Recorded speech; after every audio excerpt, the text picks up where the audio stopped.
Alright guys, this is News Listener by Angelo. Salamat po sa mga manonood at pag-usapan naman natin yung komento ni Bato de la Rosa kung saan sinabi niyang the Holy Spirit defeated the forces of evil. Hallelujah!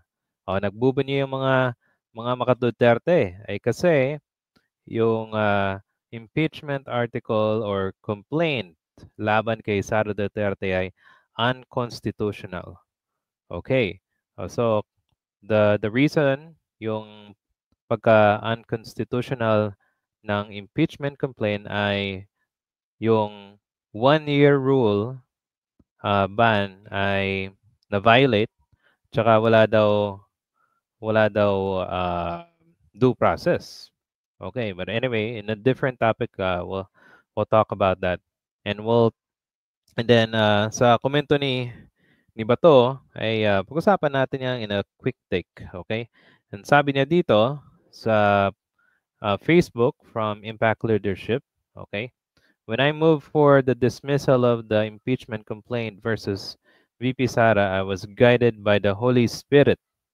Okay, ang question natin dito, sinong Holy Spirit yung pinagsasabi ni Bato de la Rosa? Okay? Bakit ko sinabing sinong Holy Spirit? Kung natatandaan nyo, si Rodrigo Duterte, sinabi niyang ang Diyos natin, okay, ng Katoliko, tinawag niyang stupido. Natatandaan niyo yun? Sinong hindi nakakatanda? Okay, pakita ko ang video muna, then balik tayo later. Share ko tong video from GMA News. Ito ay news 7 years ago. Okay? Binatikos niya ang ating Panginoon. Diba? Let's see. Who is this stupid God? Stupido talaga itong kung ganun. Di ba? May ano pa eh. May di ba? You created something perfect, and then you think of an event that would tempt and destroy the quality of your work. Sa kanyang speech sa pagbubukas ng 2018. Yan. Di ba? Another. Minura niya yung Pope. Formal nang iprinoklama ng PIN. Live mula sa Century Park sa mga tao ay sinubukan ni... Anyway. Merong ano yan pero mahaba. So, yun. So, sinong Holy Spirit ata yung tinutukoy ni Bato de la Rosa dito? Holy Spirit ba ng mga Duterte o Holy Spirit ng mga katulad nating mga Kristiyano, ating Diyos? Di ba? So, please, wag nating gamitin yung Holy Spirit when it comes to impeachment trial. Ang impeachment trial ay nasa sa kamay nyo, ang mga senador. At proud na proud ka pang move to dismissal. Hindi po yan gawain ng isang senator judge. Diba? Paalala natin kay Bato. Senator Bato, hindi po kayo pwedeng mag-move to dismissal. Kayo po ay try and decide. Okay? Or try and acquit. Hindi po kayo pwedeng mag-dismiss, mag-request to dismiss. Yan lang ay ginagawa ng defense counsel ni Sara Duterte. Hindi po kayo pwedeng gumanon. At pag ginawa mo yan, obviously, mukha kang biased.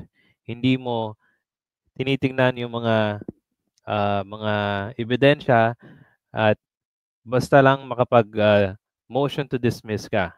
Di ba? Klarong-klarong yan biased. Dapat hindi ka na naging judge eh. Sana nag-resign ka na lang para hindi ka na bumoto. Pag ganun pa rin yung ugali mo, obviously, walang saysay yung boto mo. Magiging mukha kang mukhang bias ka talaga, 'di ba? Una-una sasabihin mo, "Ay, titignan muna namin yung ebidensya." Tapos yung huli, "I move to dismiss." O, 'di ba? Ang galing. Ang galing ng mga senador natin. Okay. Tapos sabi niya dito, "I was guided by the Holy Spirit." Okay. Hopefully hindi yung ating Panginoon. Okay? When the SC ruled it is unconstitutional, I'm sure they were guided also by the Holy Spirit. Ano ba naman yan, Senator De La Rosa? Okay? Wala po ang ating Panginoon para mag-guide sa mga huwes ng Supreme Court and especially sa katulad nyo. Okay? And hindi pa tapos guys ang laban. Meron pa tayong pwede pang mag-request ng motion reconsideration ang House of Representatives sa Supreme Court para ibahin nila yung desisyon nila. Kasi hindi naman nila na-violate yung 1-year rule. Ang ginawa nila yung yung tatlong complaint, okay, na napunta lang siya, na-archive lang siya, tapos yung pinaka-last na 1/3 of majority vote ng House, yun ang pinasa directly. Pag nagawa ang 1/3, okay, 1/3 of House Representatives,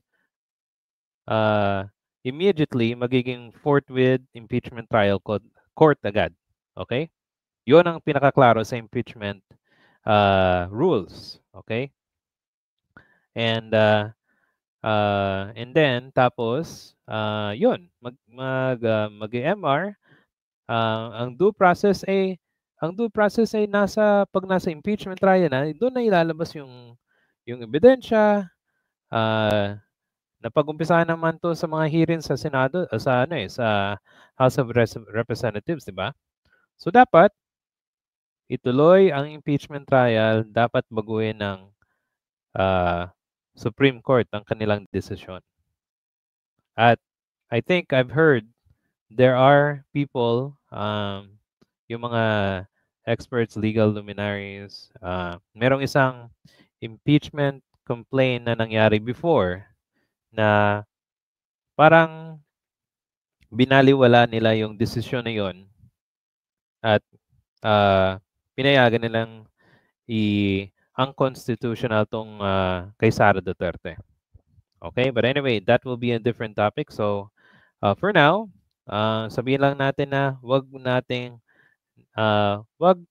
gamitin ni Bato de la Rosa yung Panginoon. Iba na lang yung gamitin nyo, okay?